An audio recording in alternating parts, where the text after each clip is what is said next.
E aí galera, tudo bem com vocês? Vamos para mais um vídeo do canal Debatendo com Fute.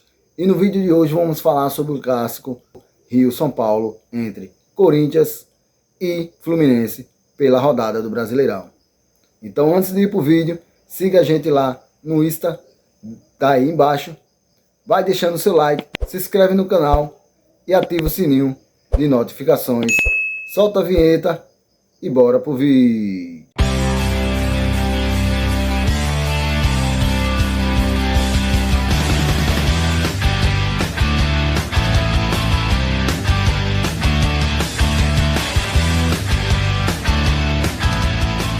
E é isso aí galera, começando esse vídeo do canal Debatendo com Fute, falar sobre um pouco sobre o clássico entre Rio e São Paulo, entre Corinthians e Fluminense, né? Todo mundo achava e acreditava que o Fluminense fosse massacrar e terminar fazendo uma goleada no Corinthians, e foi ao contrário, né? Ninguém esperava que o Corinthians ia jogar tão bem, principalmente no segundo tempo. O Corinthians jogou muito melhor, com as suas marcações encaixadas, e o primeiro tempo foi um pouco bem igual, né? Apesar do início ali do primeiro tempo o Corinthians estar um pouquinho melhor, com a marcação encaixada, mas depois o Fluminense começou a controlar o jogo. O Fluminense é muito bom, um time muito bem treinado, já tem um tempinho já que já está junto, né? Tem um técnico que sabe e é um conhecedor de futebol, que é o Fernando Diniz.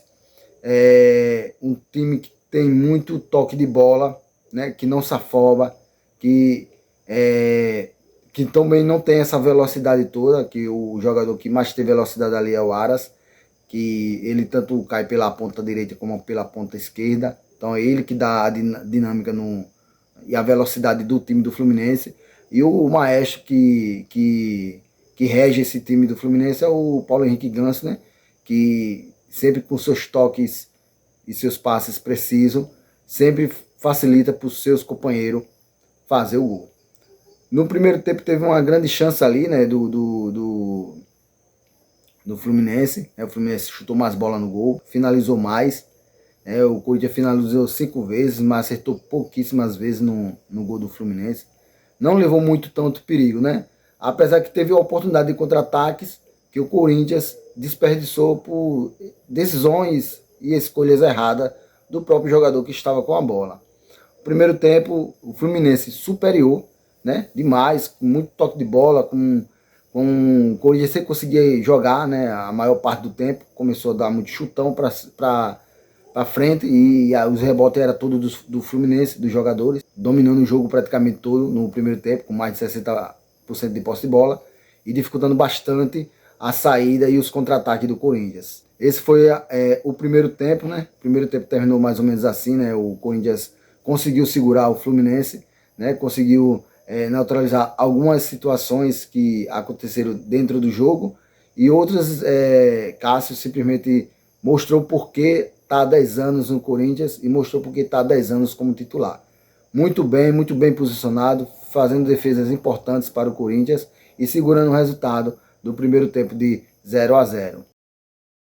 E já no segundo tempo, o Fluminense com a mesma pegada, a mesma intensidade, né? Com aquele toque de bola, dificultando bastante o jogo do Corinthians. A gente sabe muito bem, todo mundo sabe que esse toque de bola envolvente do Fluminense dificulta muito. Não é só o Corinthians, não, é qualquer time do Brasil hoje sente muita dificuldade de jogar contra o Fluminense por causa desse toque de bola. E todas as vezes que o Fluminense não conseguiu jogar, foi o time pressionando, fazendo uma marcação alta, né?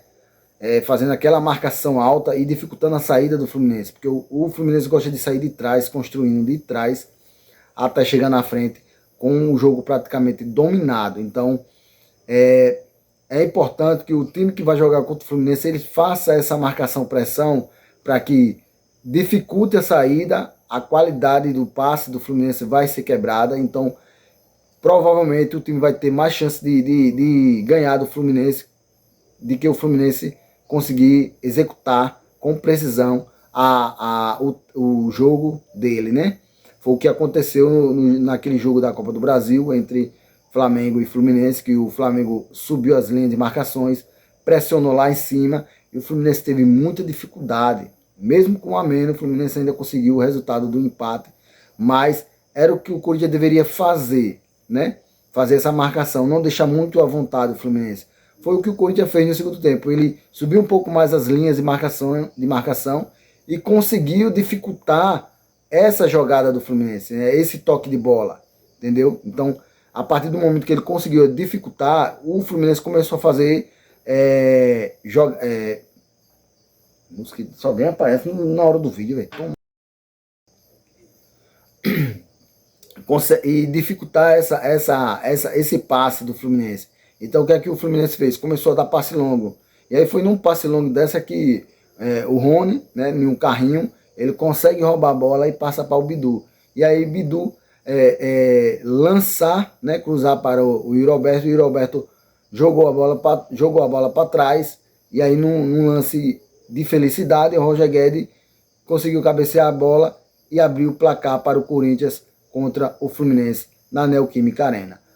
Todo mundo sabe que a força da torcida do Corinthians é muito grande e em casa é ainda maior. Então, o estádio ele é projetado para fazer com que a torcida, a voz, o grito da torcida vá para o gramado, chegue até o gramado, né? É como se fosse uma concha acústica, né? Então, ele potencializa o grito da torcida, né? E isso fazendo com que o adversário sinta a zoada, sinta a dificuldade de comunicação dentro de campo. E aí o Corinthians abrindo 1-0, mas o Fluminense continuou na mesma pegada, tentando abrir espaço. Teve uma bola ali que Fausto Vera conseguiu roubar e tentou sair jogando, e perdeu em seguida com Kennedy chutando a bola ali e Cássio fazendo outra defesaça. Cássio muito bem na partida. E em seguida, Vanderlei Luxemburgo faz substituições, tira Bruno Mendes, bota Fagner, que é o lateral de origem. E aí numa felicidade dessa que Fagner consegue consegue ir mais na frente e fazer o cruzamento para Roger Guedes. E Roger Guedes tenta tocar para o Yuri Alberto de volta, né? Numa cabeçada, no contrapé da zaga do Fluminense. E ela quica no chão, e quando ela quica no chão, ela muda a direção. Ela muda a direção totalmente. Então, da forma que ele cabeçou, ela veio. Quando ela quicou na grama, ela mudou a direção e foi direto pro gol. É um gol meio na sorte, né? Também, né? Como se diz, quando o time está numa fase boa, né?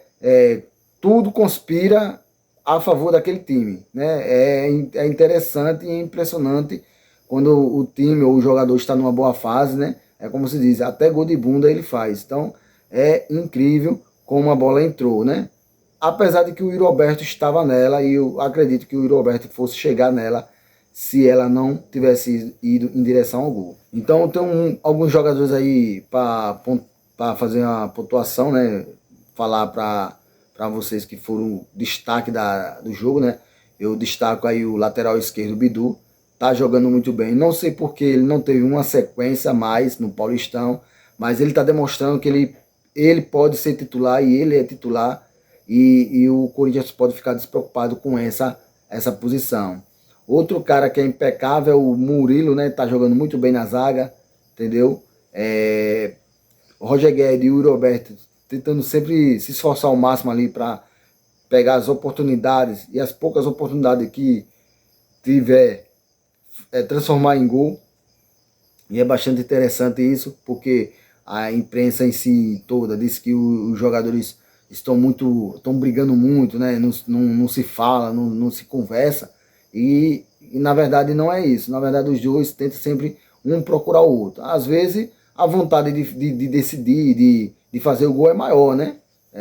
Às vezes você acha que está numa posição melhor de chutar no gol, termina chutando e termina não fazendo o gol, e o seu companheiro está melhor posicionado ali para fazer o gol, e você termina tomando decisões erradas, precipitadas, né? Mas é coisa do futebol, acontece, né? E por incrível que pareça, foi surpreendente que esse resultado era para ter acontecido no jogo do Flamengo lá, Flamengo e Corinthians lá no Rio de Janeiro. O Corinthians jogou muito melhor, né? Apesar do Flamengo ter tido volume de jogo, mas o Corinthians teve as melhores chances e não conseguiu concluir em gol. Já nesse jogo do Fluminense, o Corinthians as poucas oportunidades que teve, conseguiu colocar a bola para dentro. Então a torcida ficou feliz, o time conseguiu sair da zona ali e agora é focar e acreditar que a confiança dos jogadores do Corinthians possa crescer e aumentar cada vez mais.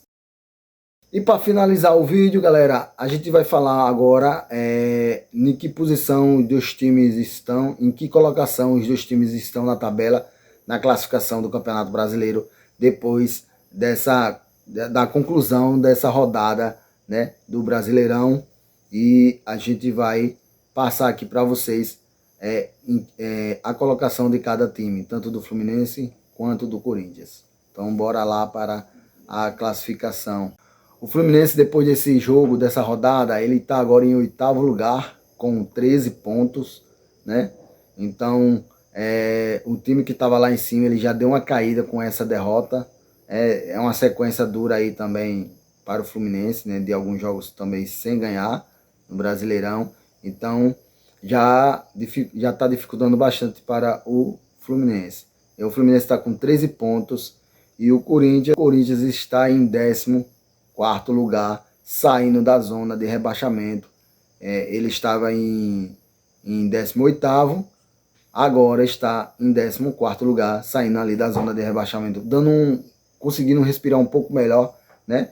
E tentar arrumar e organizar mais ainda o time que já está conseguindo se organizar dentro de campo e pegar uma sequência agora aí de vitórias e de conquista para que possa crescer e subir na tabela do Campeonato Brasileiro. Depois dessa rodada, Fluminense está em 8º, Corinthians em 14º. Respirando um pouco melhor o Corinthians, a torcida um pouco mais tranquila e mais serena. Torcer agora que o Corinthians continue nessa pegada. Vanderlei Luxemburgo está conseguindo fazer um trabalho bom, está conseguindo tirar esse time da zona de conforto, tirar esse time, fazer provocação que esse time possa conseguir coisas melhores. Então é isso aí, galera. A gente vai ficando por aqui. Muito obrigado àquele que assistiu o vídeo até o final. Até o próximo vídeo.